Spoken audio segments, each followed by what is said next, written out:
So hi everybody, so today I'm going to present about the relationship between smoking and poor sleep quality. So this is not a secret, keep smoking cigarettes will reduce your sleep quality. So let's have a closer look. The nicotine contained in cigarettes is a stimulant acting on your brain cells, more specifically your neuroreceptors, and having stimulated brain cells will keep you awake. So, for all of us smokers, myself, maybe you, we keep smoking because this is an addiction despite all the financial, the social, or the health issues. But neither of us know the relation with poor sleep quality and how it can affect our life. So here are two examples of life inconveniences. Lack of sleep can be related with poor libidos. According to GSM, the Journal of Sexual Medicine, based on the 4,000 study people, erectile dysfunction for men and orgasmic difficulties for women. Yep. And another inconvenience to life is, according to AAFP, excessive daytime sleepiness is the reason for over 100,000 accidents per year only in the US, causing 1,500 deaths per year. And so now let's dig into the paper. My first paper treats about the sleep quality among cigarette smokers and non-smokers on the population of central China. The population studied is pretty huge, almost 27,000 people, and it's based on self-report surveys. So first they assess the cigarette smoking. They ask the subjects to fill out their cigarettes per day data, years of smoking, quit attempts, and smoking cravings. They then dichotomize the data between non-smokers and smokers, with smokers having smoked more than 100 cigarettes in their lifetime and at least once during the past 28 days. This has for goal to cut out all the former smokers and the non-smokers. For the sleep quality assessment, they use the PSQI Pittsburgh Sleep Quality Index, which is the basic survey used in hospital, based on 7 sleep components: sleep duration, sleep disturbance, sleep latency, daytime sleepiness, habitual sleep efficiency, subjective overall sleep quality, and the use of sleep medication. So each of these components has its own data, its own units, but it's then calculated over a score of 3. 7 times 3 PSQI ranges over 0 to 21. Then the higher the score, the poorer the sleep. And for PSQI over 5, you are subject of insomnia, which is very poor sleep quality. So now let's dig into the table. My first table shows the different PSQI scores and the PSQI overall scores among the total population, non-smokers and smokers. And you can see, which I highlighted in yellow, all of the 7 sleep components are higher for the smokers than the non-smokers. And it's almost, all of them are significant, p-value minus than 0.001. And which we can derive then. The PSQI overall score in pink is almost the same for the non-smokers and smokers, so it means generally people have bad sleep. But if we look at the PSQI over 5, the numbers goes from 25% to 32% for the smokers.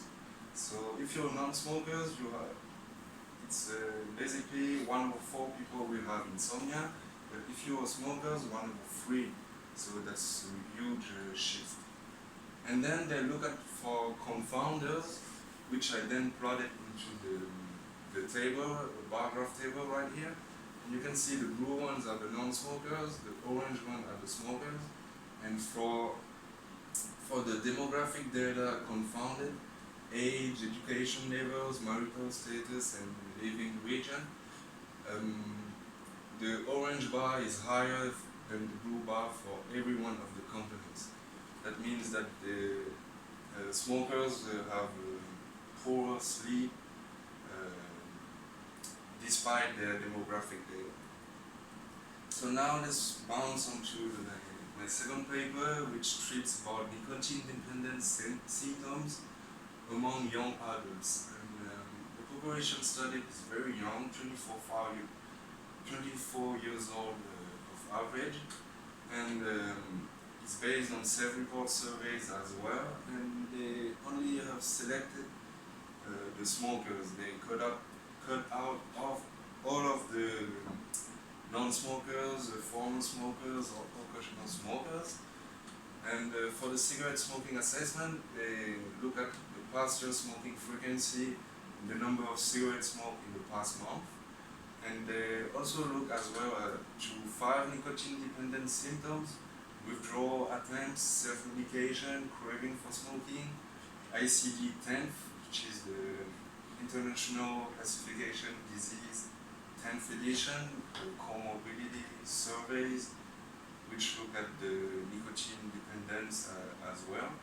And the MFTQ, the Modified Fibrostone Tolerance Questionnaire, which focus more on nicotine tolerance. And for the sleep quality assessment, they use the PSQI index as well, which I remind you there is 7 components, and PSQI over 5 means you have insomnia. So now let's look at the tables. They did univariate and multivariate association between all of the 7 cigarette smoking indicators with the number of people having PSQI over 5, so insomnia. And for this first row, the first column, I plot them into this bar graph, and it shows that for each one of the 7 cigarette indicator components, the right bar is always higher than the 2 previous ones.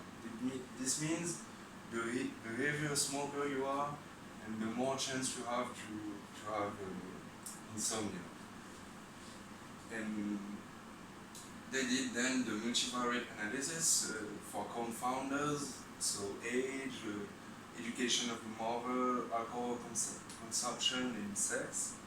And out of the 7 odds ratios, still 5 of them are significant for shift for the cigarette smoking exposure to the insomnia outcome. So this paper shows the heavier smoker you are, the more insomnia you will be subject to. And now let's focus on my last paper, which look at the OSA, obstructive sleep apnea, which is a severe sleep disorder. So people basically are choking during their sleep, and they wake up and then fall asleep again. So this is very inconvenient and severe. And the data issued from this paper are from labs, clinics, and hospitals, and basically PSG data, polysomnograph records of the subjects. So for this study, they only assessed the current cigarette smoking status and excluded all the subjects aged below 20 years old.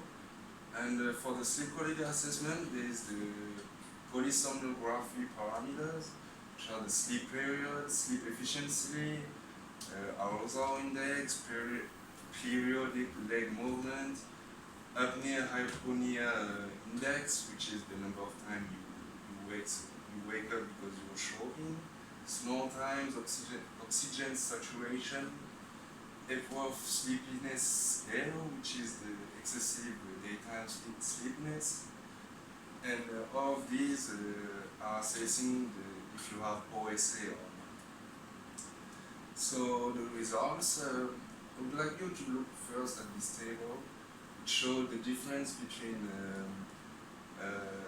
the PSG parameters and the overall sleep quality among non-smokers and smokers. And I highlighted in pink here this two first one, which shows basically smokers have less sleep quality, less sleep period time, and more daytime sleepiness, which goes in the same way than my two previous papers. But now I would like us to focus on this line, which shows the N3 deep sleep stage. So I've put up a chart for you. The N3 deep sleep stage is the most important stage of sleep, because during this stage you're having vivid dreams and your body rests the most compared to the other sleep stages. And as you can see, the number is huge compared to the non-smokers. And bonus fact, the non-smokers, the smokers snore about 400 times a lot more than non-smokers. This is very huge differences. And from all of these data, they then assess the odds ratio of having OSA outcome for the cigarette smoking exposure, and the odds ratio is very high, 1.51. Basically, you have 51 more chances odds to have OSA if you are smokers. But unfortunately, this number is not significant anymore, as adjusted for some demographics as sex, age, and BMI. BMI, which is the body mass index. I would like to critique about BMI. The higher BMI you have, the more fat tissues you have in your body. So basically that means you have more fat into your layers, your muscles, and then your respiratory muscles, your throat muscles. So it's not surprising that fat people have more sleep disturbances and OSA, because they have more fat obstructing the airways. And this does not bring out anything of all of the significance shown before. And to conclude, we have seen into the first paper that the more smokers than non-smokers demonstrate poor sleep quality and insomnia, regardless of confounders, and for a huge population study. And then we have seen in the second paper, which is moreover for young adults, that the heavier smoker you are, and the poorer your sleep quality is. And we tried to look at, in the last paper, the association between cigarette smoking and OSA, a severe sleep disorder, I remind you. And even if there is no significant difference for adjusted odds ratio, there are still a significant difference among non-smokers and smokers for sleep period time, deep sleep stage, apnea, hypopnea index, and daytime sleepiness. So as a final word, I would like to say for all of the smokers that I know this is hard to quit or to reduce, because that's an addiction and it's hard to get out of it. But at least try to think about it twice before going to sleep. Maybe try to delay the last cigarette you smoke and the time you go to sleep, and you may have enhanced sleep quality.